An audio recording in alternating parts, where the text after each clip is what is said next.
Hello everyone and welcome back to our mini-series in our 4899 EDN course. Trent Davis here and I'm excited to present to you today all about technology and ethics in education. Today we will explore the use of assistive technologies and there are ethical considerations in the classroom. As you're all aware, we are in this ever-changing and ever-evolving digital era here. That is the 21st century, and with that comes, I guess, some barriers and hurdles to overcome, as well as some many benefits to best support our students in our teaching practices there as well. So let's get straight into it and see what we've got today. So, as I said, today's session is on technology and ethics in education. In this session, we will explore the role of assistive technologies in the classroom, and there are ethical considerations that come with their use here. As educators, you must understand both the potential benefits as well as the responsibilities of integrating technology into the learning environment. And today we'll also cover how to maintain equitable and make it accessible for all of our students there as well. First and foremost, though, I want to share with you what assistive technology is. Assistive technology refers to tools that support students with disabilities, enabling them to access learning content effectively. Screen readers, so the first one I think of is JAWS, allows the students with visual impairments to access the written material. Now, I'm not talking about the movie JAWS, I'm talking about the digital tool, JAWS. There's also something that I use called Dragon Naturally Speaking, and that helps students that have got dyslexia, and it's a speech-to-text software there as well. And that can help the students express their ideas by speaking rather than writing there as well. A key point is to say, well, why? And I wanted to share with you a story of a boy I had in grade 4 that had severe dyslexia. Now, there's actually a whole range of other learning difficulties that this boy had, so dysgraphia and maths there as well. But he had great vocabulary and great oral language. So when he got up to speak, clear. He was clear, proficient, had good pacing, tone in voice there, and was fine. When he went to write, though, he naturally couldn't spell those words because he had an identified learning difficulty there, dyslexia. So, therefore, when he went to do a writing test, there he really struggled with that. Now, part of the writing, you do one small element, you do mark spelling. So obviously that child would be a below because he couldn't spell naturally, but he also had a barrier. Yet the other criterions looked at creativity, ideas, flow, structure. Can that child retell the story or the imagination of characters there as well? So if I didn't use assistive technology, I would be setting that child up to fail because he couldn't access and complete that task correctly. I knew this child had a repertoire of highly detailed vocabulary, and I could hear that when he speaks. So I actually used the Dragon Naturally Speaking, and it's called that Dragon, and then Naturally Speaking is one word. And just Google it, you'll be able to find it there. That's a speech-to-text software. There's also heaps on the Microsoft Suite space there as well. So therefore I got him to actually record it. So he would do the speech to text, and then I marked the 4 criterions on that, and then the 5th criterion, which was his spelling, he was naturally below there. But that was able to assist him. He felt successful. He was aware that he had this barrier, but that wasn't going to prevent him from sharing this story. Better than me just saying, here's a piece of paper, write, and he's sitting there struggling to write it down, can't spell it, and gives me 2 sentences, where if I use the Dragon Naturally Speaking, could give me 3 pages of content that I could mark there. So just keep that in mind, because you want to use this assistive technology to help the students to achieve that optimal success. Now, when I went and reported that back to the parent, I said, look, we've put some accommodations in place. This child is still below in this one area of spelling, but look at his ideas. Look at his creativity that he can do. That last point here, empowerment, is huge. Okay? We want to give students autonomy over their learning. If I didn't make that adjustment, if I didn't use assistive technology, this child would sit there going, I cannot do it. And I know physically he could not do it because he had that identified disability of dyslexia. He couldn't write, so he had that blocker. But I needed to overcome that and work with him. Okay, here, it's not the end of the world. You've been diagnosed with dyslexia, that's fine. But let's look at coping strategies. Let's look at ways we can actually manage this. And that using that assistive technology empowered him to actually do that. Okay, I know he would say to me, okay, I know my spelling's bad. I know I got to work on that, but here's my ideas. Here's my flow. Here's what I'm planning for paragraph 1, for my sizzling start there as well. And it was a sense of pride and achievement there as well. As I said in the first lecture bite video, we are first and foremost pastoral care leaders first. So when that child, when the children come into your classroom, consider, all right, their social and emotional learning first and foremost before, and then use some of the great technology that we have here, all right, to help them with their learning, to ensure that they can actually access the curriculum fairly and equally there as well. You might also use assistive tech with alternative input devices. So you might have adaptive keyboards, and that's going to help students with physical disabilities, and that's going to enable them to use the computer effectively. They're just 2 that I've listed. There's a whole range. But use those tools effectively, because they will empower the students to take control of their learning. With that does come ethical considerations. So when implementing technology in our classrooms, there are ethical considerations that must be addressed. First and foremost is student privacy. If you're using it, communicating to the students, all right, that what they use, how they use it, is monitored by the school. So be sure to use tools that comply with privacy regulations. So you've got a couple of privacy regulations in schools. You've got GDPR or FERPA, F-E-R-P-A. Education loves acronyms, and that looks at how we protect the students' personal data there as well. When you're on placement, check, slightly different with you being a pre-service teacher there as well, check the privacy, check what the school's stance is and how they would like you to use technology safely, and through those ethical considerations there as well. Accessibility is also key. We can't have 2 computers and say, okay, first in, first serve. Whoever gets to school first gets to use it there as well. So you've got to make sure it's accessible. Now, some schools will be fully equipped and have some great resources. Other schools might be less fortunate. So that's going to impact some of those considerations. But you can't just say, okay, well, I'll just give it to you 2. You might have someone like the child I gave in the previous example in the previous slide about using the speech to text. He would naturally have that computer there because it was a tool aiding him. But if you're just using it for a technology lesson, you've got to make sure everyone can use it. Now, you might not have one-to-one device, which is fine. I've taught in a lot of schools that we don't have the one-to-one device. So we'll do a rotating roster, but make it fair so every child can access it there as well. It's equitable.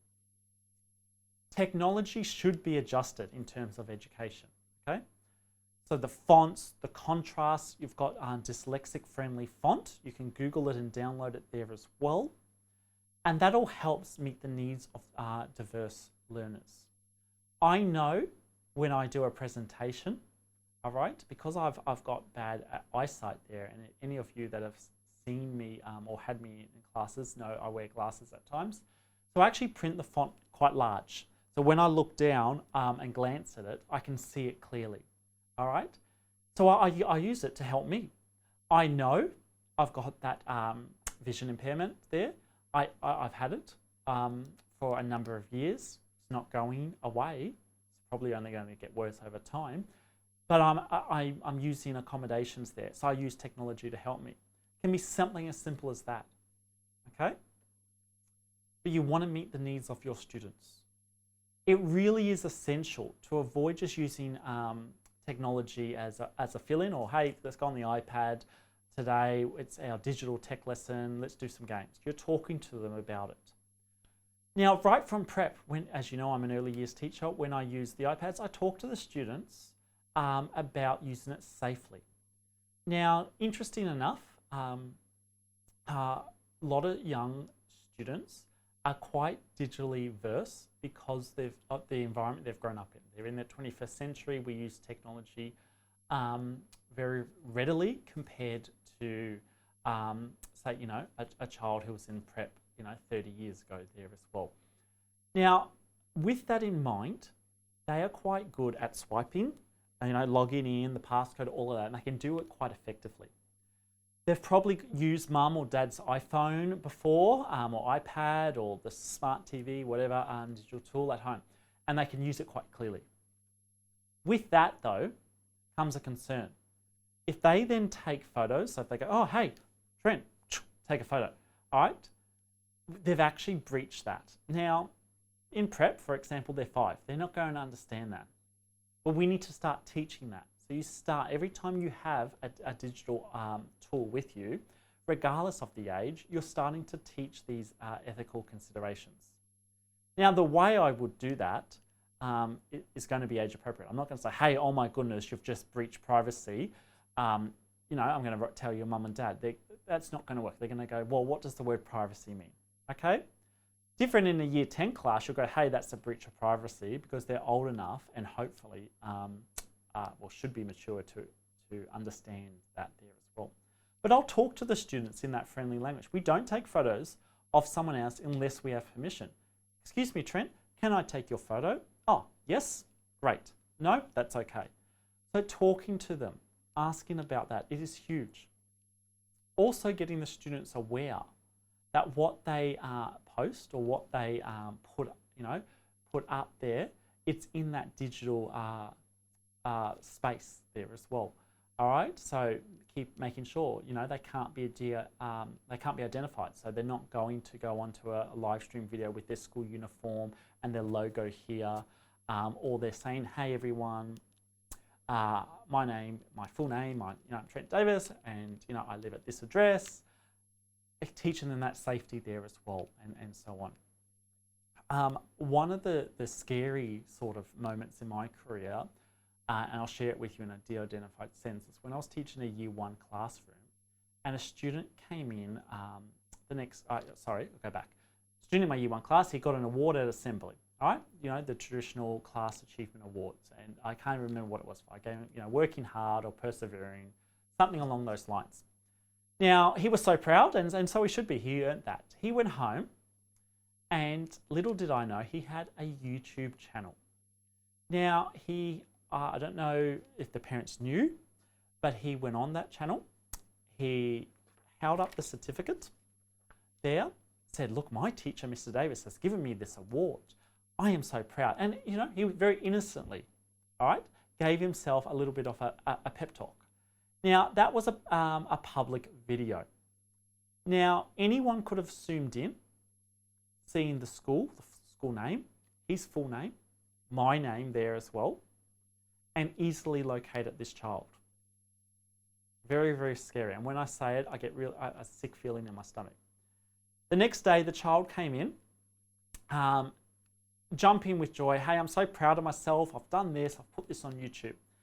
Now, that was the first time I've heard of this YouTube channel, and I panicked.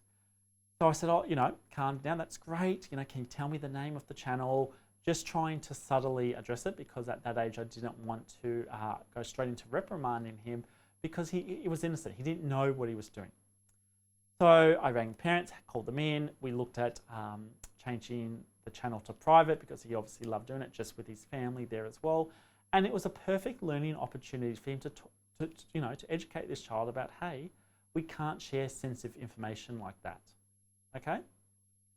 Now, fast forward, he's now in high school, and he is doing a lot of wonders with the technology curriculum. So I, hand on heart, reckon he'll be a programmer or a software developer, and once he finishes school. But he obviously had a need for that there, right? Loved technology right from an early age, or loves, I should say, plural, present tense, sorry. Now with that, I had to be careful not to crush his enthusiasm with technology, but at the same time, I can't have him posting that, because that's a duty of care issue, but it's also a risk. So I coached him through that. So just keep in mind some of these things there as well. Making sure that you've got that internet access, and again, that will come down to your school's IT there, that you've got strong internet access there, but it's also on that secured network, so to protect the students' privacy there as well. A lot of schools, naturally students will have their own email, but a lot of schools will use like an ID, so not their name. So if you, obviously you know my email, it was on the slide here, it's got my full name. We don't do that with children and minors there. We often use like a number, a numerical value. If you think of your S number at uni, at Griffith, using that there as well. Lastly, always choose tools that promote universal access for our learners there as well. Okay, assistive technologies fosters inclusion if we use it properly. Okay. Now, it's not, oh, well, you know, Trent needs this to help with the speech to text, so everyone's going to have a laptop and do that there as well. It's about talking to our students, how to be inclusive. One of the examples, I don't actually have it with me, is I put on my glasses. I go, right, boys and girls, I've got my glasses on, and I love how no one's laughing at me. No one's saying, hey, I look funny with my glasses. You're listening to me talk. I need glasses to help me read, to help me learn, to help me grow. Okay? Because if I learn new things, I grow. So other people might have a hearing aid to help them hear. You know, think about your grandparents. They might need a walking stick there, or some people might need a wheelchair. So I talk to the students in this sense, like I'm talking to you now, quite honestly and raw. And I go, right, some people will need a laptop to help them. I know laptops or iPads or whatever it is that you're using are quite exciting, but it doesn't mean this child's getting to play games or Minecraft or getting free time to search. It's helping them learning, just like my glasses help me to be a better reader and help me learn. You talk to them, promote it, promote inclusion there. It's not the fact that everyone should have the same thing. It's about what that child, or what every child needs to succeed, and that's going to be different. Because as I've said all along in these mini lecture series, no two children are the same, no two individuals are the same there as well. Closed captioning, for example, will help students with hearing impairments. I've used closed captioning when I've taught online for my adult learners. That ensures everyone can access and engage with the video content. For example, I've worked with students who have had autism, and I use a lot of emotional regulation apps. So I'll have the iPad, I've got it in their safe space or their zone. I talk to the students about this area within the room. I might have the little tent. I got a tent from Kmart. Is there a cool off corner or calm down zone, whatever you want to call it. Doesn't mean that this child's going to play the iPad just because they want to. They're using it to help them regulate their emotions. You can do it without the iPad app, so you don't need it. This child is using it and it helps, and that's linking with the zones of regulation. So talking to the children, being honest and sharing with them so they develop empathy, they develop understanding, and you're making it accessible for everyone there as well. Talk to them. Right? I use the iPad apps, there's heaps. Now some are paid, so I don't expect you to go and buy them. You use the school budget when you're full-time and you've got access to those school funds there. Others are free, just go check them out. And they help. They help the children manage feelings. They help the children stay focused. I've mentioned text-to-speech. There's heaps. At the end, I will have a list of further links and resources like I did in the first mini lecture series that will have further listings there as well. Now, all of that helps with the students. So using text-to-speech software is going to support students with reading difficulties. Now, I learned a new feature on the Microsoft Teams platform. I can actually scan a text. So say, for example, this writing here, my note, scan it there as well. All right, upload it to Teams and I can enlarge it. I can use dyslexic-friendly font.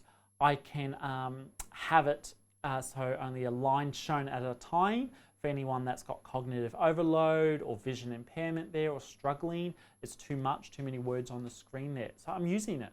Simply taking a photo of a chapter or a couple of pages, whatever it is that you're doing, a passage, uploading it, doesn't take long, and then giving that child the opportunity to read it and complete the activity there. It could be a science passage, doesn't have to be English-based, but you're using that technology to foster inclusion because then that child can fairly and freely access that curriculum. They're overcoming those barriers and those hurdles there as well. These technologies promote equitable access to the curriculum. So it's not about all the children doing the same thing at the same time. It's enabling all the students to access and engage with the curriculum, and you're making adjustments based on each child's individual learning needs. And when you're on placement, look for that. How does your mentor teacher do that? How are you going to make those changes to best support your students there as well? How are you going to foster inclusion? Do you need to have some social emotional learning discussions where you talk to the students honestly? This is why we're doing it. This is why these 3 students have their iPad during reading or writing or whatever, and you don't. Okay, talk to them about it. Be honest. All right, that's going to help them learn and develop empathy as an active and informed citizen as they get older there too. So I've shared some examples. I've discussed what assistive technology is, how we can use it to foster inclusion. Let's now see the why. So why am I doing this mini lecture? So it ties in with ATL. So let's align technology practice with the Australian professional standards. Using technology effectively and appropriately aligns with the Australian professional standards, in particular standard 4.5.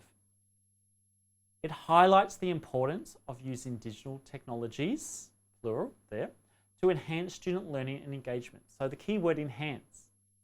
It's not about just exposing them to that technology device to develop competencies there. You'll do that part of your technologies curriculum with the CARA. But the APSTs are saying, well, how can it enhance their learning? So if there's a barrier, vision impaired, dyslexia there as well, they can't access it. There's a blocker there.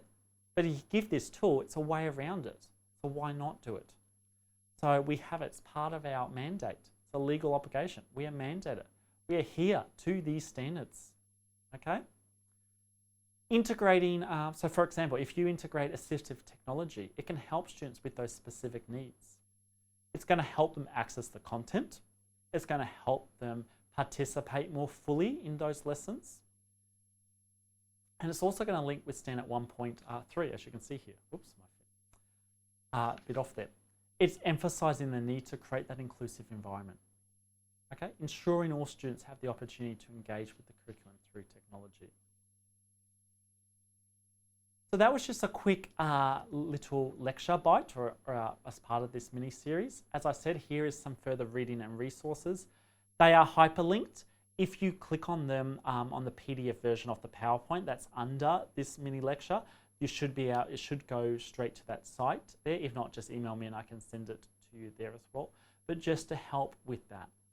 So just keep in mind the importance of assistive technology, how we can integrate that and support our diverse learners whilst enhancing the educational outcomes, but also the ethical considerations that come with that.